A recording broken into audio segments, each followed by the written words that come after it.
Okay, ladies and gentlemen, we're going to continue on with our next fight over in the red corner.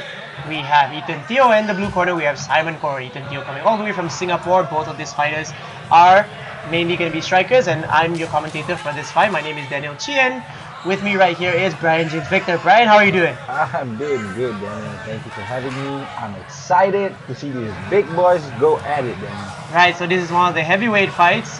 We have here Octagon Asia Fighting Championship, one of the more proper heavyweights.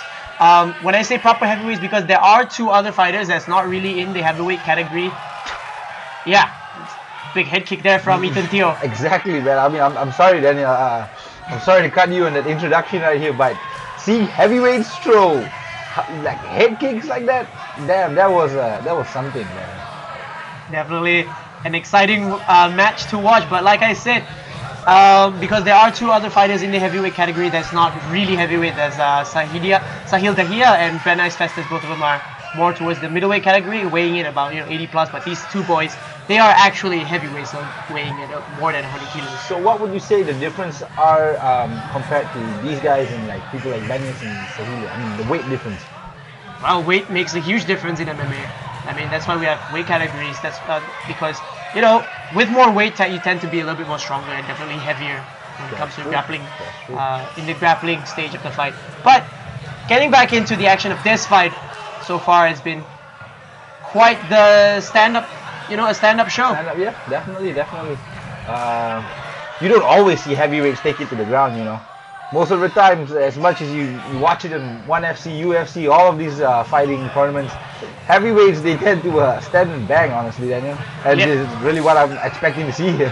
Even when you have like black belts like Roy Nelson, Roy Nelson's like he has knockout power of his own. To see people like Roy Nelson, Mark Hunt just go at it against each other. Definitely, definitely, yeah. But so far, what do you think about this fight? Ethan coming all the way from Singapore. Oh, really? Yeah. I heard Ethan here is fighting out a Juggernaut fighting. Is that it? Yeah. So Ethan's fighting out a Juggernaut. We can see one of his coaches, Matt Polino. He's our main announcer of Octagon Asia Fighting Championship. So Matt is obviously a colorful and a well-established coach all over Southeast Asia. So definitely we know that Ethan has proper coaching in his camp. Definitely. You can see here that Ethan. I mean, like we were just talking about how heavyweight fighters always just stand and bang and they throw huge haymakers and whatnot. You can really see Ethan's really controlling his space right now. Yeah, but Simon, however, just going at it against his opponent, throwing bombs after bombs. Final 10 seconds of the very first round. As you saw that little smile by Simon right there, I bet you he's enjoying this. Simon really enjoys to fight. Like in the preliminary round, Simon was facing off against Ben Ice Festus, and Simon was enjoying it. He was enjoying it, and he took Ben Ice's punches like a true warrior, and he just comes real aggressively. So I love watching Simon fight. But definitely, Ethan is someone like head down, aggressive like a tank, and he just goes in at it. Definitely, but I mean, I agree with what you said. But Ethan looks like he's playing more of the counter-striking game. Ooh, Superman punch there from Simon Khor. You don't always see a Superman punch by a heavyweight fighter, honestly. Tell me why is that, Brian?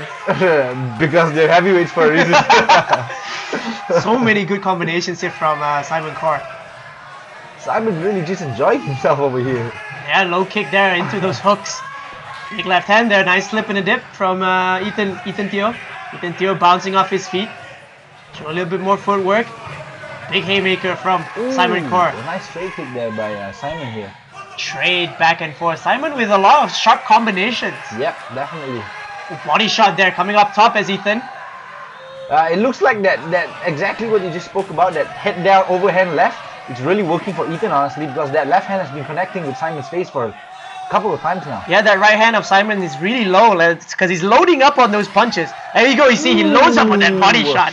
Huge, strong body shot there.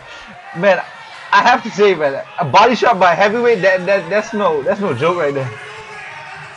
Definitely can take your guts out of your body. But right here, Ethan just taking it like a man. And he's pressing against Simon Khor. You see Ethan pushing forward now. Maybe Simon getting a little bit tired from all those combinations he's been throwing? Perhaps, because these are big, these are big fighters. There's continuous amount of left hands. Like he's just throwing the same punches over and over again. You would think by now like Simon would be dipping away or try to change angles. Yeah, exactly. I mean, a nice attempt for a head kick there by Ethan, but immediately brought him down to the ground, and Simon here has got his back. Ethan straight on his foot, and they reset back to the center of the cage, standing up, and they bang it out once again here in the Octagon Asia Fighting Championship cage. Nice right hand there from Simon Khor, coming up with the hook and replied really well from the southpaw. You see Matt Polino over there in the side of the cage there, jumping with excitement. I mean, I'd be excited too. Like you're watching two big boys banging it out. Exactly. I mean, you know it's a good fight when you see everyone standing up and jumping and screaming, right? This is one hell of a fight so far. Like I was saying, Daniel, that left hand by Ethan has been connecting with Simon's face for too many times now. I would say. And that's usually the case when southpaw face against orthodox fighters. That left hand has always been a killer instinct. That's right. Like you can see people like Conor McGregor. You see people, you see most other southpaw when they face off. Lomachenko especially. So yeah. But we're gonna continue on with round number 3. Right. So far, Brian, how is your deduction of this fight? Honestly speaking, the first round I would have honestly given it to Simon because he was the one starting off the fight, keeping the center of the cage with more of the combinations.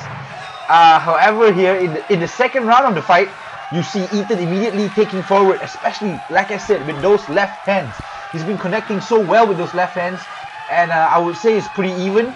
But as of the third round right now, you see Ethan taking top control, side control, and just smashing it, laying, and he took it, and that's it, dude. He took the win. He took the win. Would you say that was an early stoppage, or would you say it was a good stoppage, then? What do you think?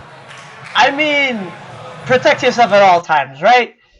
So the referee was just trying to do his job, was just trying to, I think he gave him a chance to recover, but yeah, there we go. A big win. It is, yeah. Yeah, it is what it is. A big win for Ethan Teo. Ladies and gentlemen, thank you for watching. I'm here. My name is Danial Chee, and with me right here, Brian J. Victor. Thank you for watching Enemy Southpaw. Till the next fight. Thank you.